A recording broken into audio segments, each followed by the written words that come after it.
ደርሰናል። ተደረሰ። እናመሰግናለን ብሬ። ቴንክ ዩ። ቆንጆ ሳን የመጣ ነው አይደል? እጅግ በጣም ደስ ይላል። አካባቢ ግቢው ራሱ ስፋቱ እንዴት ደስ ይላል። በጣም ሰፊ ነው። የሆነ ዩኒቨርሲቲ እንትኔና እያስታወሰኝ ነው። እንደዛ ይመስላል አይደል? ግቢው እንደዛ አይነት ባይባል ደስ ይላል አካባቢ። ቤተሰቦቻችን እንግዲህ ዛሬ ከአዲስ አበባ ወጣ ብለን አንድ ቦታ ነው የምንገኘው። የት ነው የምንገኘው? ስንገራችሁ እንግዲህ ዛሬ ከከተማ ወጥተን በባቱ ነው የምንገኘው። ያው ባቱ እንግዲህ ከቅርብ ጊዜ በኋላ የብዙ ኢንዱስትሪ መገኛ ሆናለች አይደል?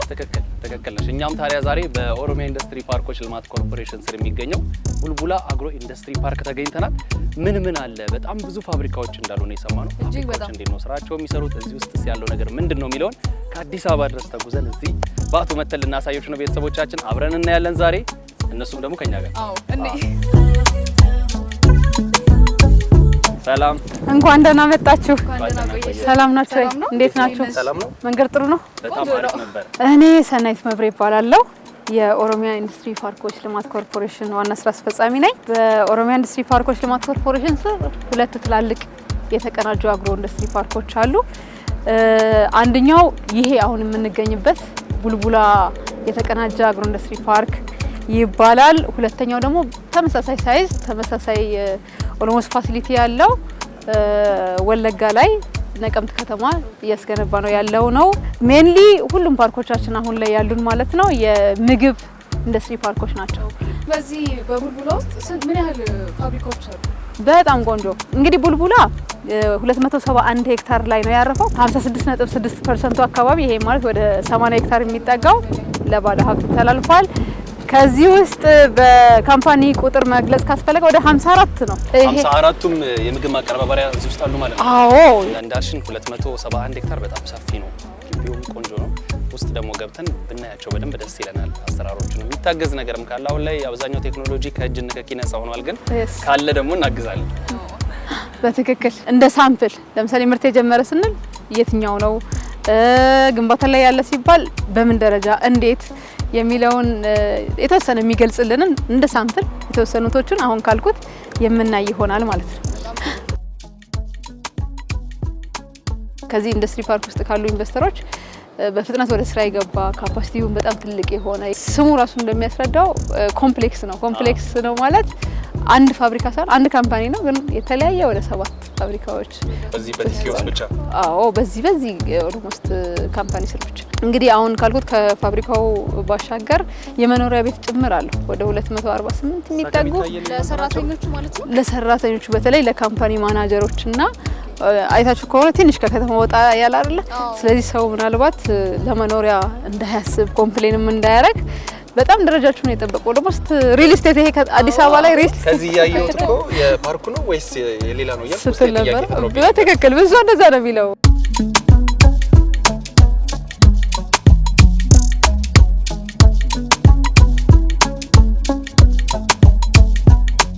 እንግዲህ አንድ ፓርክ በዓለም አቀፍ ደረጃ ማሟላት አለበት ተብሎ የሚጠበቀውን ነገር በሙሉ ያሟላ ነው። እውነት ለመናገር በጣም ደስ ይላል። አዎ ይሄ በዝና ነበር የምናውቀው። ዛሬ እንግዲህ በአካል የምታዩት ይሆናል። እሺ እንግዲህ ከኔ ጋር በኋላ የምንገናኝ ይሆናል። ትንሽ ስራ አለችኝ።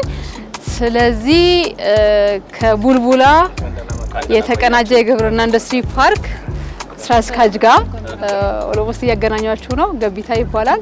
እንግዲህ ያንግ ኢነርጄቲክ እንደምታዩት። ስለዚህ የዚህ ፓርክ ገዢ ነው ማለት ይቻላል ማለት ነው። የሙሉ የፓርኩ የሙሉ። ስለዚህ እሱ የሚያስጎበኛችሁ ይሆናል። ከኔ ጋር በኋላ ላይ እንገናኛለን ማለት ነው። እናመሰግናለን። መልካም የጉብኝት ጊዜ ይሁንላችሁ። እሺ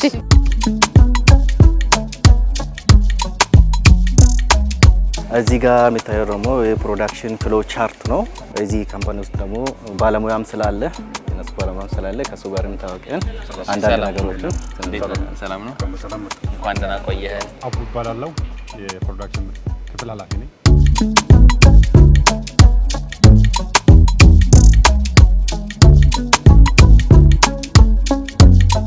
እንግዲህ ይሄ የተከመረው አኩራተር ነው።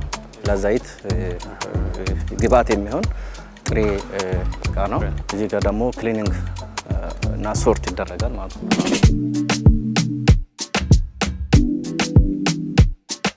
አላስፈላጊ ነገሮች እዚህ ጋር ተጣርተው ወደ መጭመቂያ ክፍል ይተላለፋል ማለት ነው። እዚህ እዛ የተጣራው ቅድም ያሳየናቸው ጥሬ ዕቃ ንጹህ ጥሬ ዕቃ ወደዚህ ክፍል ገብተው እዚህ ነው ዘይትና ኬክ የምንለይበት ቦታ ነው። ይሄ መጭመቂያ ቦታ ኬክ ማለት መኖ ማለት ነው። አዎ እስከዚህ ድረስ ምንም ሰው የለም። ሰው የለም። ራሱ በራሱ እዚህ ጋር ማሽኑ ኦፕሬት የሚያደርጉት ይኖራሉ። ምርቱ ደግሞ ፍሎ የሚያደርገው በአውቶማቲክ ሲስተም።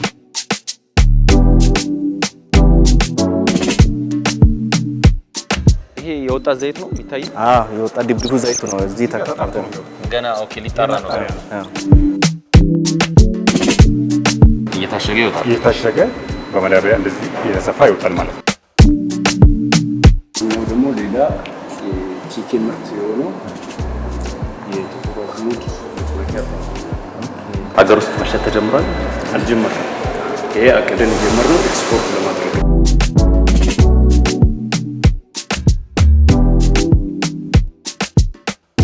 ውፍረቱን ነው ማየት የፈለግኩት። በጣም ወፍራም ነው። ይሄ ደግሞ እንዳያችሁት ቴስቲ ሶያ የሚመረትበት በፕሮቲን የበለጸገ ለሰው ምግብ የሚሆን የሚመረትበት ክፍል ነው ማለት ነው።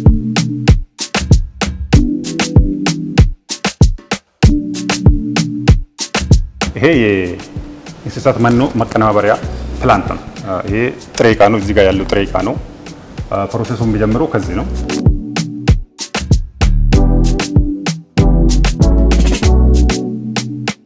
ላብራቶሪ ክፍል ነው። እሺ የድርጅቱ ምርት እዚህ ነው። ኳሊቲ መግባት ይቻላል? ሩም መደረገው ይቻላል። ኦኬ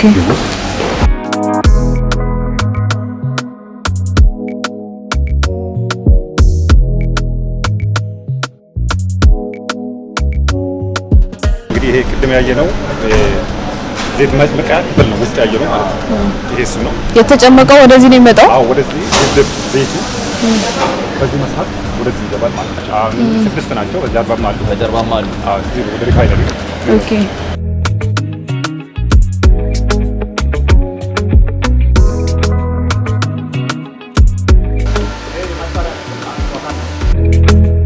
አይነት ዘይት ነው። ሁሉም የራሳቸው ላይን አላቸው። የማጣሪያው ክፍል ብቻ በጣም ትልቅ ነው።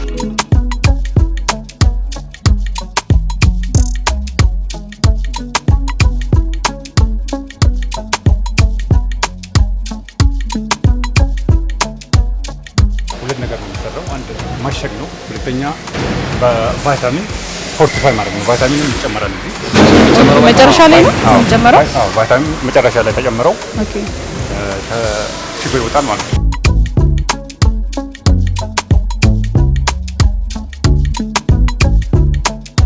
እንግዲህ ያው እንዳያችሁት በቲኬ ቆይታ ብዙ ምርቶችን አይተናል።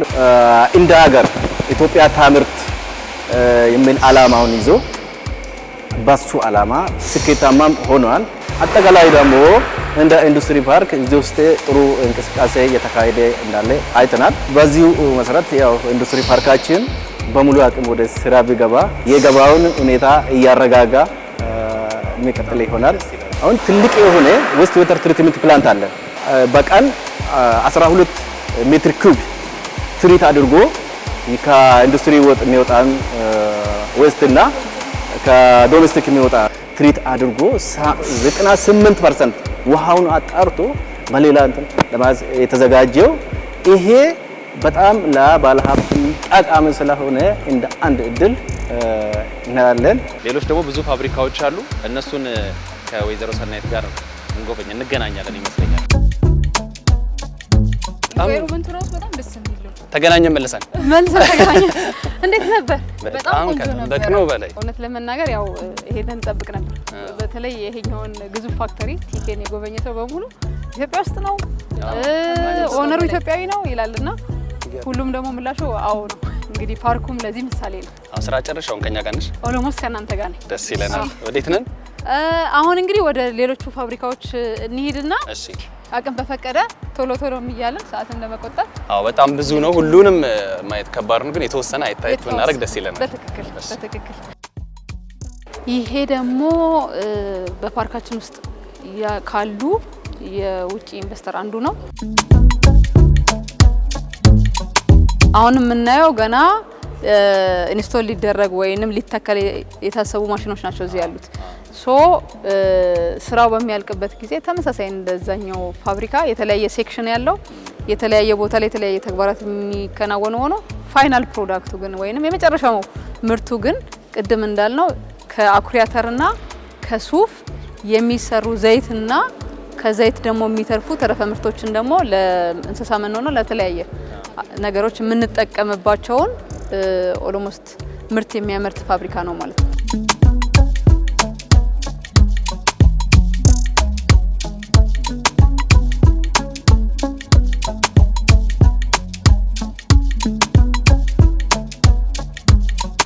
አልደከማችሁ ማለት አይደናና ይሄኛው ሰይድ ዳምጤ ዳዌ ወይንም ኤስዲ ፉድ ፕሮሰሲንግ ይባላል። እዚህ ቡልቡላ ውስጥ እኛ የሰራናቸውን ሼድ ወስደው ወደ ስራ ከገቡ ውስጥ አንዱ ነው። የፖታቶ ቺፕስ ወይንም የድንች ቺፕስ በጣም ያለፈላታ ቺፕስ ላይ ፋብሪካ ድረስ መጣ። አረ በጣም ተወዳለህ። ዛሬ ከተቻለ በካርቶን ነው ማሰጠው።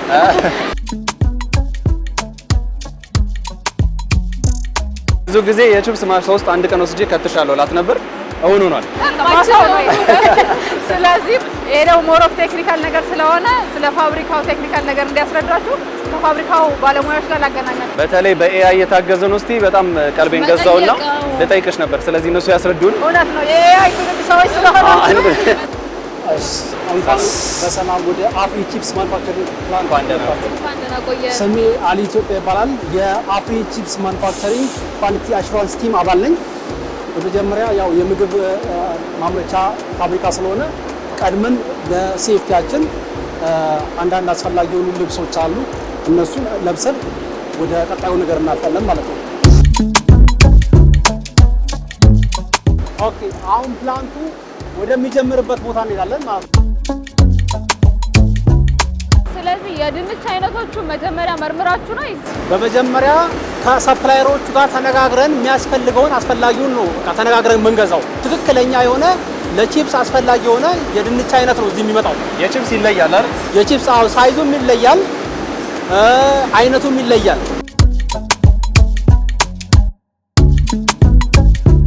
ይሄ የአፍሪ ቺፕስ ማኑፋክቸሪንግ የፕላንቱ የመጀመሪያው ስቴፕ ነው። በዚህ ስቴፕ ላይ ምንድነው የሚደረገው? ይሄ እንደምታዩት ድንች በዚህ መልኩ በሰራተኞች ተለቅሞ እዚህ ውስጥ ይገባል ማለት ነው። እዚህ ውስጥ ከገባ በኋላ ይሄኛው ኤሌቬተር ነው ወይም ደግሞ ኮንቬየር ነው። ኮንቬየሩ ከዚህ አንስቶ ወደ ማጠራቀሚያው ወይም ወደ ፖታቶ ሳይሎ ወደምንለው ማጠራቀሚያ ያጠራቅመዋል ማለት ነው። እዚህ ጋር ደግሞ የምናየው ምንድነው? ከፖታቶ ሳይሎ ድንቹ ምንድነው የሚሆነው? ይወጣል ማለት ነው። ስቴፕ ባይ ስቴፕ ይወጣል። ይሄኛው ኮንቬየር ነው፣ ኮንቬየር ቤልት ነው። ከዛን በዚህ መጥቶ እዚህ ጋርም ሌላ ኮንቬየር አለ። ሁለቱ ኮንቬየሮች ተቀባብለው ወደዛኛው ስቴፕ ይወስዱታል ማለት ነው። ወደዛኛው ስቴጅ ይወስዱታል ድንቹን ማለት ነው።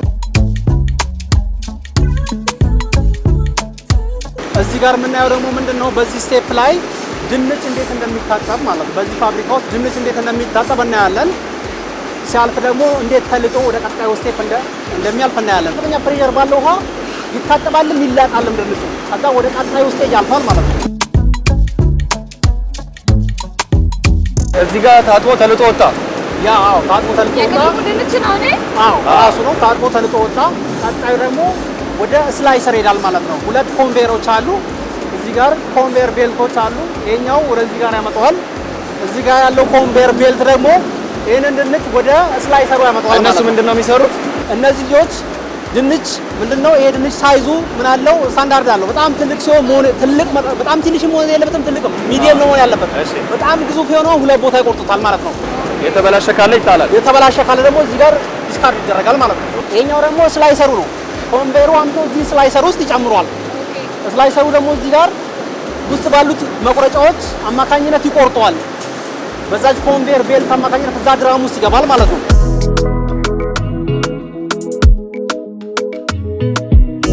ሲመስለኝ እዛ ጋር በእጅ እየተነካካ ነውና እዚህ ጋር ደግሞ ምንም ሰው የለም። እዛ ጋር የተነካው ታጥቦ ነው የሚያልፈው። አዎ ካሁን በኋላ ከሰው ንክኪ ውጪ በሆነ መልኩ እየታጠበ ያልፋል ማለት ነው። ስላሽ ተደረገው ድንች ይሄ እዚህ ጋር የምታዩት ማድረቂያ ነው። ድንቹን ያደርቀዋል ማለት ነው። ምንድን ነው ይሄ? ይሄኛው ምንድነው እንትኑን ያሞቋል፣ ቺፕሱን ያሞቋል፣ ቴምፕሬቸሩን ከፍ ያደርገዋል፣ ትንሽ ቀቀል ያደርገዋል ማለት ነው። አሁን ተጠብሶ ወጣ። አዎ ተጠብሶ ወጣ። እዚህ ጋር የምታዩት ፍራየሩ ነው። ፍራየሩ ጠብሶ አወጣው። ከዛም ኮንቬየር አለ። በኮንቬየሩ አማካኝነት ይሄ የተጠበሰው ቺፕስ ወደዚህ ጋር ይመጣል። እዚህ ጋር የምናያቸው ፋኖች ናቸው። ፋኑ ምንድነው የሚያደርገው? ዘይት አለው አይደለ? እዛ ውስጥ ያለው ዘይት በዘይት የሚጠበሰው ያንን ዘይት እዚህ ጋር ተርፎ የመጣውን ያደርቋል ማለት ነው። ወደዚህ ጋር አሳልፎ በዚህ ኮንቬየር አማካኝነት እዚህ ጋር ሲዝኒንግ ይጨመርበታል። የተለያዩ የሲዝኒንግ ፍላቨሮች አሉ። አሁን ምንድን ነው እየተሰራ ያለው? አሁን እየተሰራ ያለው የእንትን ነው የቃሪያ ነው። ያ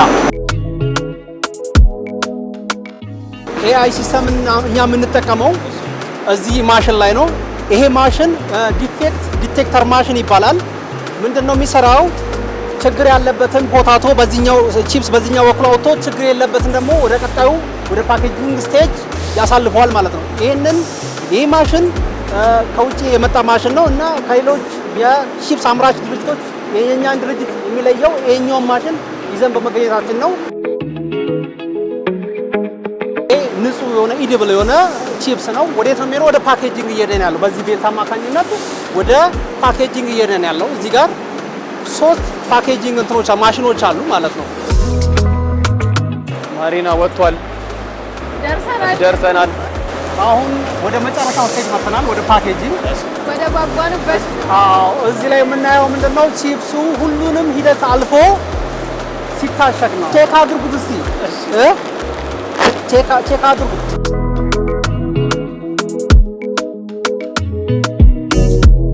ልንቀምስ ነው።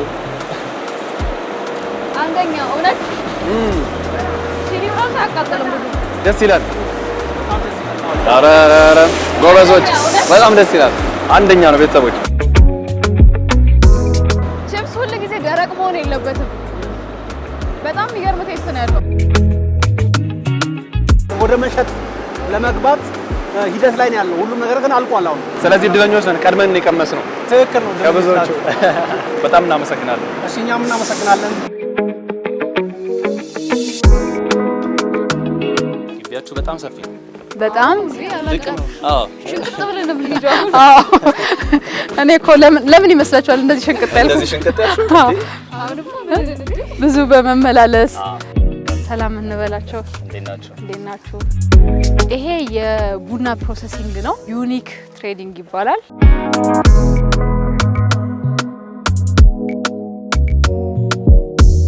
ይሄኛው የማሽን ቦታ ነው። ከዚህ በኋላ ያለው ቡና እንግዲህ ከዛ ነው ተለቅሞ የሚመጣው። ቡናው መጀመሪያ ተለቅሞ ከመጣ በኋላ እዚህ ነው የሚገባው። እዚህ ከመጣ በኋላ ይሄ የራሱ ስቦ ነው ወደ ማሽኑ የሚያስገባው። ማሽን ከገባ በኋላ እዛ ጋር ትንሽ ይለብ ይላል። መልሶ እዚህ ጋር ይቀዘቅዛል እዚህኛው ፓርት ላይ። ከዚያ ዋናው መቁለያ ይሄኛው ነው። ከዚያ የመጣው ቡና እዚህ ጋር ነው የሚፈጨው። ከተፈጨ በኋላ መመዘኛ ደግሞ እዛች ጋር አለች። ከላይ ገብቶ በምንፈልገው እንትን ተመዝኖ የሚወጣባት ነው። አሁን ለምሳሌ 3 ኪሎ ግራም ከሆነ የምታሸገው 3 ኪሎ ግራም እንላለን። 5 ከሆነ 5 ኪሎ ግራም ራሷን ተብላ ታወጣለች። እቺኛዋ ደግሞ እንደምታዩት የማሸጊያ ማሽን ናት። ከታሸገ በኋላ ወደ ስቶር ነው የሚገባው። ለገበያ ይቀርባል ማለት ነው። ለገበያ ይቀርባል ማለት ነው። ቤቱ በጣም ትልቅ ነው። ለማምራሉ ሁሉ ማሽኖቹ ሲያልቅ ምን ያህል ሰራተኛ ሲያልቅ አሁን ምን ያህል ሰራተኛ የሚለው ለጊዜው 54 አካባቢ ሰራተኛ ነው የሚለው። ከገበሬዎች ጋር ወደ 20 ምናምን ገበሬዎች ትስስራሉ። ይሄንን እናደርጋለን። ህንጻውን በራሱ ነው የገነባው። ስለዚህ ዓለም አቀፍ ስታንዳርድ ማሟላት በሚችልበት መንገድ ሁሉን ነገር ሰርቶ ጨርሶ ማቴሪያል አሟልቶ አሁን ኦልሞስት ወደ ስራ ለመግባት ብቻ ዝግጅት ላይ ናቸው ያሉት። ስለዚህ የሙከራ ምርቶችንም አካሂደዋል።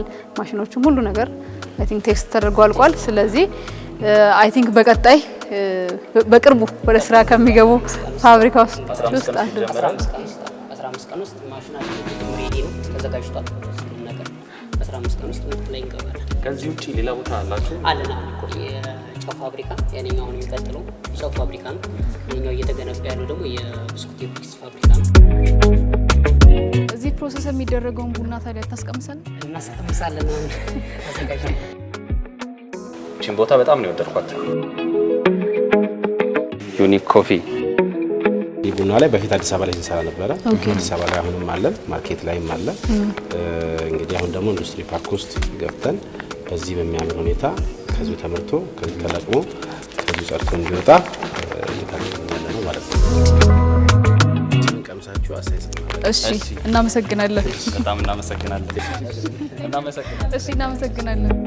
አሁን ያያችሁትን ቡና ፕሮዳክቱን ቡና ቀምሳችሁ እንድትሄዱ ብለን ያዘጋጅናት ቡና ናት። በጣም አሪፍ ጥሩ ሰዓት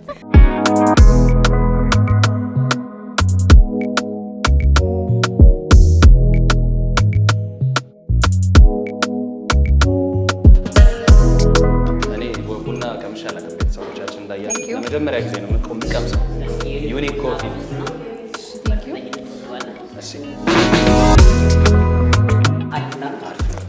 ቆንጆ ነው። አንተ ቴስቱን የቡና ቴስት አላውቅም፣ ግን ደስ ይላል። አየህ ቀምሶ የማያውቀው ሰው ራሱ ገለቶማ። ቦታው በጣም ነው የሚሞቀው። በረሃ ነው የሚባለው። አንተማ ጭራሽ ጃኬትም አድርገሃል። አሁን ይሄ ፓርክ አይታችሁ ከሆነ ወደ 20% ግሪን ኤሪያ ነው። እሱም በተለይ የአየር ሁኔታውን ትንሽ የማቀዝቀዝ ላይ ለሰው ምቹ ከማድረግ አንጻር የራሱ የሆነ አስተዋጽኦ ይኖራል። ኢንዱስትሪ ፓርኮቻችን በተለይ እነዚህ አግሮ ፓርኮቹ በእርግጥ ሌሎችም ፓርኮች አይታችሁ ከሆነ ፌደራል ላይ ያሉ ጭምር ኢኮ ፍሬንድሊ ኢንዱስትሪ ፓርኮች ናቸው። ይህም ማለት ቅድም እንዳልኩት ለአይንም ማራኪ ሳቢ እዛ ውስጥ ከምንም በላይ የሚቆየው ሰራተኛ ቢኮዝ እኛ ለምሳሌ ለመጎብኘት ነው አይደለ መጣራው። ኢቭን ለመጎብኘት እንደመጣ ሰው እንኳን ቶሎ አይናችን ውስጥ የገቡ ብዙ ነገሮች አሉ። ዋው ብለናል። ተወታችንን የፋክተሪ ወይም ኢንዱስትሪ ተወታችንን ቀይሮታል። እዚህ የሚውል ሰራተኛ ደግሞ ማሰብ እየወጣ አየር እየወሰደ እየተዝናና ከወርኪንግ ኢንቫይሮንመንት ብቻ ሳይሆን ወርኪንግ ኢንቫይሮንመንቱ በጣም እንዲወደው እንዲቆይበት ሳይሰላችም ምናምን እሱ ደግሞ ፕሮዳክቲቪቲው ላይ ምኑ ላይ የራሱ የሆነ ተጽዕኖ አለው። እንደዚህ አይነት ኢንዱስትሪዎች እንዲሰፉ ደግሞ ሀገር ውስጥም ያሉ ከሀገር ውጭም ያሉ ባለሀብቶች መጥተው ማልማት ይጠበቅባቸዋል እና ለእነሱም ታስተላልፉ ማለት በጣም እናመሰግናለን። እንግዲህ በዚህ አጋጣሚ ፕሮግራም የሚያዩ የሀገር ውስጥም የውጭም ባለሀብቶች እንግዲህ መጥተው እንዲያለሙ ይሄን ስንል ዝም ብለን አይደለም። ዋጋችን በጣም ፌር ቀድሞ የመጣ ደግሞ ፕሮሞሽናል ፕራይሶችም አሉ። ስለዚህ መተው እንዲያለሙ በጣም በጥሩ ዋጋ በዲዝ ዋጋ የምንሰጣቸው መሆኑን ኢንፍራስትራክቸሩ በጣም ቆንጆ መሆኑን እኛ ጋር መታችሁ ምን አታችሁ ነውና ይሄንን አውቀው ኦሎሞስት መተው እንዲያለሙ ከማልማት ጀርባ ብዙ ነገር አለ። ራስን መቀየር ከዛ ሀገር መቀየር ነውና ኤክስፖርት ሲደረግ ከዛ ላይ የሚገኘው ገንዘብ አለ። ስለዚህ ብዙ ነገር አለ። ስለዚህ የዚህ ድል ተሳታፊም እንዲሆኑ የራሳቸውን አበርክቶም ጭምር እንዲያበረክቱ ስንል ጥሪ እናስተላልፋለን። ይሄ በጣም ደስ የሚል እድል ነው፣ ጥሩ እድል ነው። ባለሀብቶችም እንግዲህ ይህንን ካዩ በኋላ ቢሮ መጨናነቁ እርግጠኛ ተስፋ እናደርጋለን። ቤተሰቦቻችን እንዳያችሁት ዛሬ ከባቱ ወደ 25 ኪሎ ሜትር ተጉዘን በኦሮሚያ ኢንዱስትሪ ፓርኮች ልማት ኮርፖሬሽን ስር የሚገኘው የቡልቡላ ኢንዱስትሪ ፓርክ ውስጥ ነበር ያለነው። በጣም ከሚገርም ካሰብነው በላይ የሚገራርም ነገሮች ነው ያየነው ያሉት ፋብሪካዎቹ። አዎ በውስጡ ብዙ በርካታ ፋብሪካዎች ስራ የጀመሩም ያልጀመሩም ፕሮሰስ ላይ ያሉ አሉ እና በጣም ሰፊ ነው፣ ደስ የሚል ነው። ኢትዮጵያ ታምርት የሚለውን ሀሳብ ደግሞ በደንብ ፊት የሚያደርግ ኢንዱስትሪ ነው። ልክ ነሽ። በጣም ብዙ ፋብሪካዎች ነው ያሉት እዚህ ውስጥ። ቲኬ ኢንዱስትሪያል ግሩፕ ደግሞ አለ፣ በጣም ታዋቂ የሆነ ፋብሪካ ነውና እዛ ውስጥ ብቻ ወደ 7 የሚሆኑ ፕሮዳክቶች ናቸው የሚመረቱት። የሁሉም ማሽነሪዎች በጣም ሌተስት ናቸው። አብዛኞቹ ከሰው ንክኪ ነፃ ናቸው፣ ንጽህናቸው የተጠበቁ ነው። በጣም ደስ የሚል ቆይታ ነበር። ሰፊ ነው ውስጡ ራሱ። አዎ ውስጡም በጣም ሰፊ ነው። የቺፕስ ፋብሪካ ተመልክተናል፣ የቡና ተመልክተናል። እስኪ በቃንም ቺፕስ በልተናል። አዎ ደስ ይላል በጣም። የተለያዩ ባለሀብቶች የሀገር ውስጥም ውጭም ያላችሁ ኢንቨስተሮች እዚህ ቦታ ላይ መታችሁ፣ ቦታውን በጣም ቆንጆ ነው፣ ግሪን ኤሪያ ነው። እዚህ ቦታ መታችሁ ብታልሙ በደንብ ትጠቀማላችሁ። የኦሮሚያ ኢንዱስትሪ ፓርኮች ልማት ኮርፖሬሽን ቅድም ወይዘሮ ሰናይት እንዳሉት ክፍት ነው ለዚህና እየመጣችሁ በደንብ ተጠቀሙበት። አሪፍ ቆይታ ነበረን አይደል? በጣም አሪፍ ቆይታ ነው የነበረን እና ደግሞ ይሄ በረሃማ አካባቢ ነው ቦታው ሙቀት አለ ትንሽ። እንደዚህ ግሪን ማድረግ እንደሚቻል ደግሞ ማሳያም ጭምር ነው። ወደፊት ደግሞ መተን ያለፉትን አብረን እንመለከታቸዋለን። ክፍት ነው ለእናንተ ነው። ቤተሰቦቻችን ዛሬ እንግዲህ ከባቱ 25 ኪሎ ሜትር ተጉዘን ቡልቡላ ላይ በጣም ቆንጆ ብታዩት ነው የተመለከትነው። አሁን ወዴት ነው? ወደ እልፍኛችን